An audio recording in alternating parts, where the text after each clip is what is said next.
देखिए, कुल मिलाकर 20,000 करोड़ रुपए के चुनावी बॉन्ड आए, इसमें से 6,000 करोड़ भाजपा के पास है, 14,000 करोड़ रुपए विपक्ष के पास गए हैं। तो अगर जवाब देना तो सबको ही देना है, उसमें कोई ऐसी बात नहीं है। और सुप्रीम कोर्ट का जो आदेश होगा सब पे मान्य होगा, सब पे लागू होगा। और चुनावी बॉन्ड इसलिए लाए गए थे कि सिस्टम में जो कैश क्या मामला था, जो कैश के थ्रू करप्शन होती थी, वो रुके। आज जो पैसा आता है वो बैंक खाते से आता है, कंपनी के खाते से आता है, वो जानकारी से आता है। ये पहले सारा पैसा कैश आता था, नंबर 2 का पैसा होता था, ब्लैक मनी होता था। अब तो खाते में से पैसा आ रहा है, जानकारियां हैं और कोर्ट का आदेश है। जो कोर्ट का आदेश होगा सब पे मान्य होगा, वो हम हो या वो विपक्ष हो। हाँ, डीएमके को जवाब जरूर देना पड़ेगा कि वह किस किस कंपनियों से कैसे कैसे पैसे ले रही थी।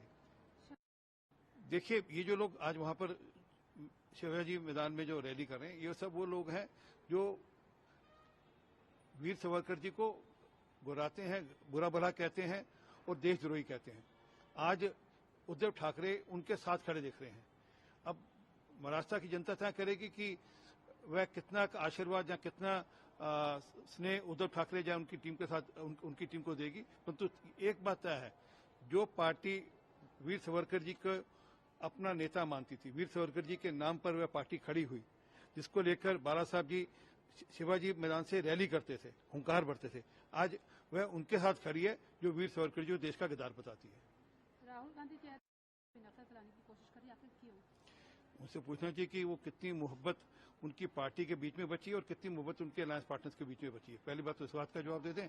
और राहुल गांधी को या कांग्रेस पार्टी को तो मोहब्बत की बात करने का अधिकार ही नहीं। देश के अंदर सबसे ज्यादा दंगे उन्होंने कराए और देश के अंदर सबसे ज्यादा कत्लेआम और किसी ने कराया तो कांग्रेस पार्टी ने कराया। मैं सिख होने के नाते से 1984 भूल नहीं सकता।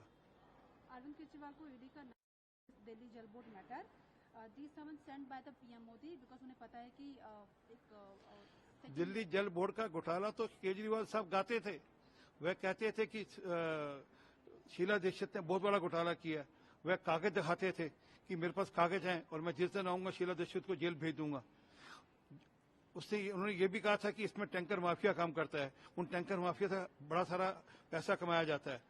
आज वो टैंकर माफिया भी काम कर रहा है, वो ठेकेदार भी वही काम कर रहे हैं और वह भ्रष्टाचार भी कर रहे हैं।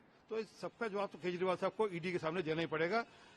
एक बड़ा घोटाला हुआ है और आज तक दिल्ली जल बोर्ड ने अपने कई सालों से पीछे बैलेंस शीट नहीं जमा कराई।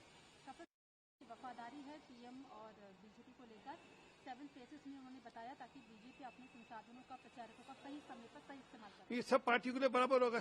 कपिल सिब्बल को ऐसा को लग रहा है किसी एक पार्टी के लिए हो रहा है, वो सब पार्टियों के लिए बराबर होने वाला है। अगर हमको 7 फेज में मौका मिलेगा, उनको 7 फेज में मौका मिलेगा, वह भी अपना प्रचार उस ढंग से प्लान करें। परंतु दिक्कत है कि किसी भी पार्टी का हमारी पार्टी जैसा एक्सपेंस नहीं है। पार्टियां सिमट गई हैं, वह छोटे छोटे राज्यों में सिमट गई हैं, छोटे छोटे टोपोग्राफिकल एरिया में सिमट गई हैं, इसलिए इस प्रकार की बात करें। परंतु मौका तो सबके लिए बराबर है। 4 साल देर कर दी उन्होंने। 4 साल पहले जाना चाहिए था, जब सीए पार्लियामेंट से पास हुआ था, उस पर राष्ट्रपति जी ने मोहर लगाई थी। अब तो सिर्फ उसके जो प्रोविजंस हैं, उसके जो रूल्स एंड रेगुलेशन है, वो आए हैं। सीए बिल तो बहुत साल पहले पास हो चुका है। अब कोर्ट इस पर फैसला करे जो करे, क्योंकि जो चीज 4 साल पहले पास हो गई, मोहर लग गई, उस पर अब कोर्ट में जाने का कोई तात्पर्य नहीं जो है वो भुनाए हैं। देखिए, कुल मिलाकर 20,000 करोड़